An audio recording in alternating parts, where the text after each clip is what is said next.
आज मैं आपको बताऊंगी ब्लड ब्रेन बैरियर के बारे में। जो ब्लड ब्रेन बैरियर होता है एक न्यूरोप्रोटेक्टिव स्ट्रक्चर होता है जो प्रिवेंट करता है किसी भी पोटेंशियली हार्मफुल केमिकल और पैथोजन की एंट्री ब्लड से ब्रेन में जाने से रोकेगा।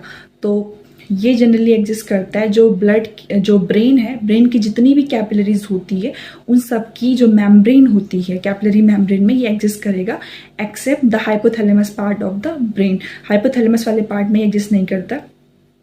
इसको सबसे पहले प्रूव किया गया था 100 ऑफ ईयर्स एगो पहले, जब एक ट्राइपन ब्लू को स्टेन को जनरली इंजेक्ट किया गया था किसी लिविंग एनिमल्स के अंदर।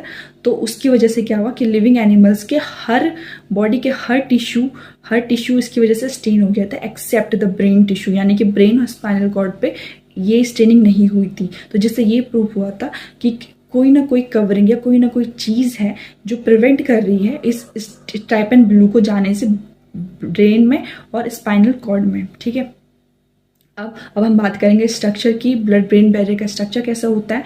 जो कैपिलरीज होती है, ब्रेन की जो कैपिलरीज होती है उनके बाहर जो एंडोथीलियल सेल्स होता है, इसमें ब्रेन के केस में क्या होता है कि वो आपस में फ्यूज कर जाते हैं, और जब वो आपस में फ्यूज कर जाते हैं तो वहाँ पे टाइट जंक्शन की फॉर्मेशन होती है। But in case of the normal organs होते हैं, उनकी जो कैपिलरीज होती है उनके केस में जो एंडोथीलियल सेल्स है वो फ्यूज नहीं होते और उनके बीच में एक क्लैप्ट रह जाता है जिसको हम फेनेस्ट्रा बोलते हैं।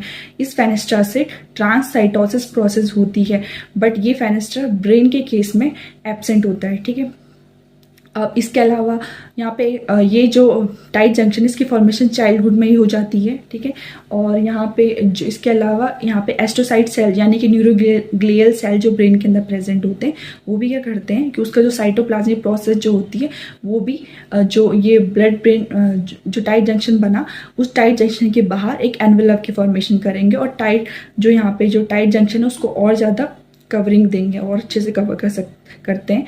फिर एक और सेल होते हैं पेरिसाइट सेल। ये पेरिसाइट सेल मैक्रोफेज की तरह एक्ट करते हैं ब्रेन के और ये डिफेंस मैकेनिज्म में इन्वॉल्व होते हैं ब्रेन के। ठीक है, ये पेरिसाइट सेल ये टाइट जंक्शन को क्या करते हैं, इसके फॉर्मेशन में भी हेल्प करते हैं और उसके मेंटेनेंस में भी हेल्प करते हैं। इसके अलावा